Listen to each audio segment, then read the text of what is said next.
बागेश्वर धाम की जय। 4 जुलाई को, जी हां आपने ठीक सुना, 4 जुलाई को हम लोग सब सम्मिलित हो रहे हैं प्रदर्शनी हॉल, प्रगति मैदान, भारत मंडपम, दिल्ली में पूरा बागेश्वर परिवार, क्योंकि 4 जुलाई को जन्मोत्सव की जगह ज्ञान दान ध्यान दिवस मनाया जा रहा, education donation and meditation day. आओ वहां सुंदरकांड का पाठ, हनुमान चालीसा का पाठ और संतों के वचन आशीर्वचन के साथ 4 जुलाई को मिलते हैं भारत मंडपम में, प्रगति मैदान में। आओ दिल्ली के पागलों, हम सब तैयार हो जाएं ध्यान दान ज्ञान दिवस मनाने के लिए, क्योंकि 4 जुलाई को हमारा हैप्पी वाला बर्थडे है। अच्छा, तुम आम के पेड़ के नीचे जाओ कि हमें जामुन खानी है, क्या मिलेगी? बोलो। अच्छा, और केले के पेड़ के नीचे आम तो नहीं मिलेगा, जामुन तो नहीं मिलेगी, अंगूर तो नहीं, लेकिन जिस पेड़ के नीचे तुम जाओगे वहां वही फल मिलेगा। लेकिन कल्प वृक्ष के पेड़ के नीचे जाओगे तो तुम जो कामना करोगे वह फल तुम्हें प्राप्त हो जाएगा।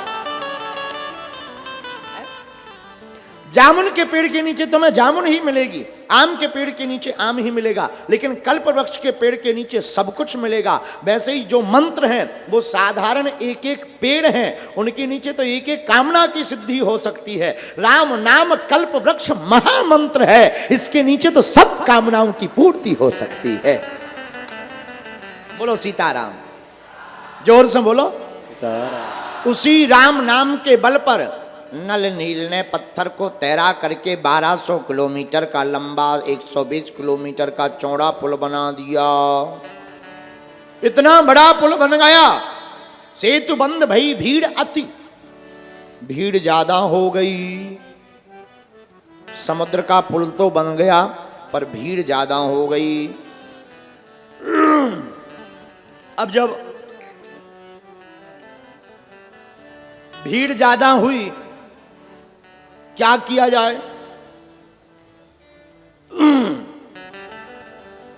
राम जी बोले और उपाय। राम जी ने भर नजर समुद्र की तरफ देखा, और जैसे ही देखा तो देखन कहूं प्रभु करुणा कंदा, भई प्रगट सब जलचर वृंदा। जैसे ही भर नजर देखा तो समुद्र में रहने वाले मकर नक्र नाना झस ब्याला सत जोजन तन परम विशाला, सब जीव जंतु प्रकट हो गए समुद्र में।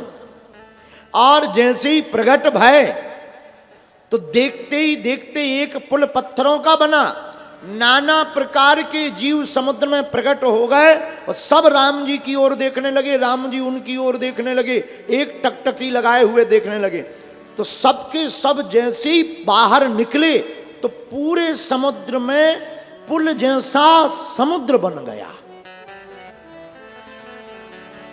अब भीड़ ज्यादा हो गई, जाना है। राम जी बोले कुछ लोग इनके ऊपर से चढ़कर जाओ, कुछ लोग पुल के ऊपर से, कुछ लोग आकाश मार्ग से। तो किसी ने कहा कि ये कौन है? बोले जीव जंतु हैं। बानर भालू बोले महाराज ये जीव जंतु तुम कह रहे, ये मगरमच्छ के ऊपर, इनके ऊपर बड़ी बड़ी मछलियों के ऊपर बैठ करके पार जाओ, कहीं महाराज ये डूब गए। इन्हें बीच में मन हुआ कि चलो एक डुबकी लगा लें, हमारे तो प्राण ही चले जाएंगे, हम बचेंगे क्या? तो राम जी बोले ट्राई करके देख लो। और जैसे ही एक बानर भालुओं ने पैर रखा, पत्थर की तरह जटिल जम गए, वो डिगे नहीं। तो किसी ने राम जी से पूछा ये क्या चमत्कार है, अब ये डिग नहीं रहे, हिल नहीं रहे। राम जी बोले जो हमें देख लेता है उसकी पर श्रद्धा कभी डिगती नहीं है, वो हमेशा पत्थर की तरह जमा ही रहता है। ये हमारा। तो एक आदमी ने पीछे से कहा, जामवंत जी ने राम जी से पीछे से कहा कि जब तुम ऐसा पुल बना सकते थे तो हम लोगों के हाथ पांव कौन तोड़वाए? ये पत्थरों का पुल क्यों बनवा लिया? जब तुम पहले ही ये पुल बना सकते थे, आप पहले ही देख देते, आते ही देख देते। तो ये सेतु बंद डिग चढ़ी रघुराई चितय कृपाल सिंधु बहुताई, तो आप पहले ही देख देते, क्या बिगड़ जाता? राम जी बोले हम खड़े कहाँ हैं, हमें देखो, नीचे से देखा, आप पुल के ऊपर खड़े। कौन से पुल के ऊपर? बोले पत्थर के पुल के ऊपर। बोले राम जी, बोले हमने इन्हें देख पा रहे जब हम पहले पुल पर खड़े हैं। जामवंत जी बोले हमें बात समझ में नहीं आई। हम मुस्कुराकर राम जी बोले जब तक तुम भावनाओं का पुल नहीं बनाओगे तब तक भाव का पुल, हम कृपा का पुल नहीं बनाएंगे। तुम्हें पहले भावनाओं का पुल बनाना पड़ेगा, और जब तुम भावनाओं का पुल बना दोगे तो हम कृपा का पुल बना देंगे। तुम्हारी भावना और हमारी कृपा, और सत्य बात ये बिंदु, कभी बिंदु जी कहते कृपा की ना होती जो आदत तुम्हारी तो सुनी ही रहती अदालत तुम्हारी। न हम होते मुजरिम, न तुम होते हाकिम, न घर घर में होती इबादत तुम्हारी। तुम्हारी ही उल्फत के दृग बिंदु हैं ये, तुम्हें सौंपते हैं अमानत तुम्हारी। कृपा की ना होती जो आदत तुम्हारी तो सुनी ही रहती अदालत तुम्हारी। तो राम जी बोले जब तक भावनाओं का पुल आप नहीं बनाते तब तक हम कृपा का पुल नहीं बनाते। तो बानर भालू समझ गए, क्या महाराज समझ गए। लेकिन इतने में एक बानर बोला राम जी से, महाराज कहीं ऐसा तो नहीं कि बीच में ये धोखा दे जाए। राम जी ने 3 रास्ते पार करने के समुद्र के बतलाए, और 3 प्रकार से बानर भालू गए भी। एक आकाश मार्ग से। आकाश मार्ग क्या है महाराज जी? आकाश मार्ग है ज्ञान मार्ग। जो ज्ञानी होते हैं वो पार हो सकते हैं, लेकिन आकाश मार्ग ज्ञान मार्ग है। ज्ञान मार्ग में खुद का बल जरूरी है, और खुद का बल हो तो ही पार जाना चाहिए, वरना विफल हो जाओगे। पार होने में विफल हो जाओगे। इंजन ना अगर टारगेट पूरा कर पाए तो बीच में ही राम नाम सत्य, ना हड्डी मिलेगी ना पसली। बोलो जय हनुमान, जोर से बोलो जय हनुमान। तो ज्ञान मार्ग है तो बहुत बढ़िया, पर कठिन है। कठिन क्या है? इसमें पल पल डर है कब गिर जाए। तो आकाश मार्ग ज्ञान मार्ग से कुछ बानर भालू गए जिन्हें ज्ञान पर भरोसा था।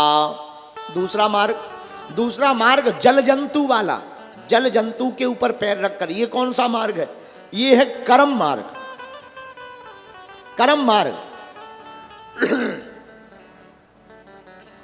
जल जंतु है कृपा मार्ग। जल जंतु पर पैर रख करके बानर भालू गए, ये है कृपा मार्ग। लेकिन तीसरा मार्ग है पत्थरों का। ये तीसरा पत्थरों का मार्ग कौन सा है? ये है कर्म मार्ग।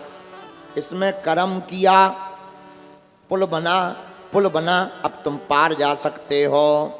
जल जंतु का मार्ग है कृपा का मार्ग। और भैया हमारी नज़र में तो तीनों मार्ग ठीक हैं, पर ज्ञान मार्ग में गिरना बहुत जल्दी हो सकता, कर्म के मार्ग में इतनी मेहनत नहीं हो सकती, विफलता हो सकती। तो कृपा के मार्ग को पाने का सर्वोत्तम उपाय क्या है? कृपा के मार्ग को पाने का सर्वोत्तम उपाय है सद्गुरु के चरण। किसके चरण? सद्गुरु के चरण। जिन जिन बानर भालुओं ने सुग्रीव को अपना राजा माना था, उन पर राम जी की कृपा सहज बस हो गई। उन्हें कोई तपस्या नहीं करनी पड़ी, उन्हें राम जी के सहज दर्शन हो गए। यही हम तुम्हें कहना चाहते, जो सद्गुरु को अपनी जिंदगी का राजा मान लेता है उन्हें कोई तपस्या नहीं करनी पड़ती, सद्गुरु की कृपा से रघुनाथ के दर्शन हो जाते हैं। अच्छा, तो गुरु कौन बढ़िया है? जय जय जय हनुमान गोसाई, जय जय जय हनुमान गोसाई, जय जय जय हनुमान गोसाई, जय जय जय हनुमान गोसाई। कृपा करहु गुरुदेव की नाम,